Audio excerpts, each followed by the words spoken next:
Today on Rappler, U.S. Marine Joseph Pemberton, accused of murdering a transgender Filipina, shows up in court.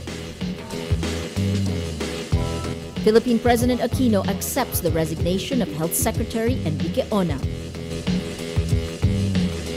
And Twitter says Ann Curtis is a social media influencer.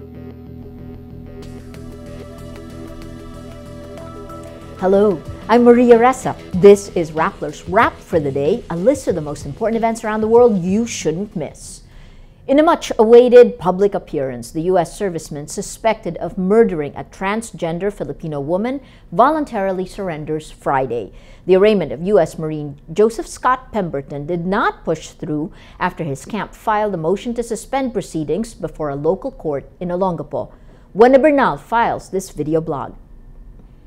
It was a quick voluntary surrender for U.S. visiting soldier Joseph Scott Pemberton, suspect in the murder of transgender Filipina Jennifer Valdez. This is his first public appearance after the tragic death of the 26-year-old transgender Visayan native that shook the LGBT community and reignited calls to end U.S. military drills on Philippine soil. Witnesses said Pemberton arrived quietly through a cut-down portion of the metal fence at the back of the Justice Hall at around 5 a.m. He left before 10 a.m., hidden from the glaring eyes of the media.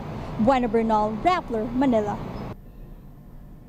Taiwanese officials order a leading food company to recall products over fears of dye contamination, a banned substance linked to cancer in animals. Health officials say sauce packages from Whaley Food Industrial Company might be contaminated with a toxic dye called dimethyl yellow.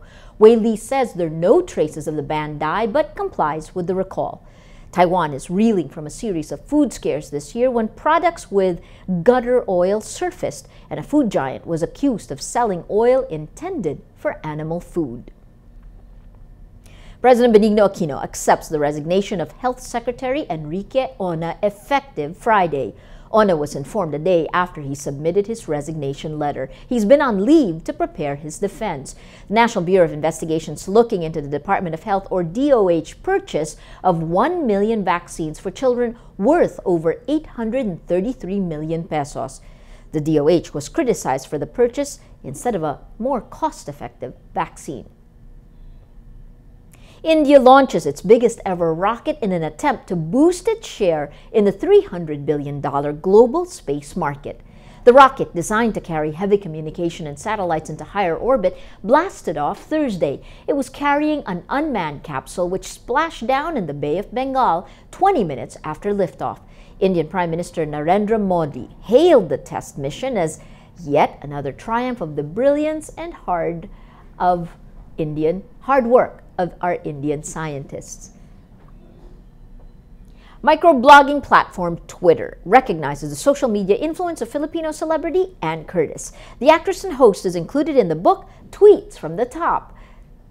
Last July, Curtis was included in Time magazine's list of top 50 smartest stars on Twitter. Curtis has 7.56 million followers on Twitter and 2.3 million followers on Instagram. For the full stories, click on the links on your screen, and for those of you watching on mobile, the links can be found on the titles on the article. You can also click on the tabs below to go to a story in the video.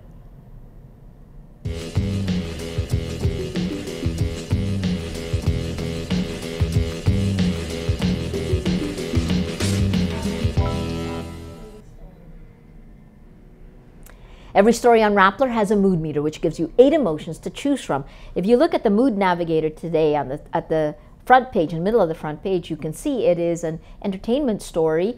Nora Honor, Agamulak, Leave TV5. Interestingly, it's gotten the most number of votes, but 78% say they don't care. Coming out in the mood of the day today, most people don't care. That's interesting. They care enough to vote, but they don't care about the story. Anyway, that is the wrap for today. It's Friday, the last Friday before Christmas, December 19th, 2014. Visit Rappler.com for the latest news here and around the world. Check out our other shows, Tech Wrap and Talk Thursday. And if you haven't yet, subscribe to our YouTube channel.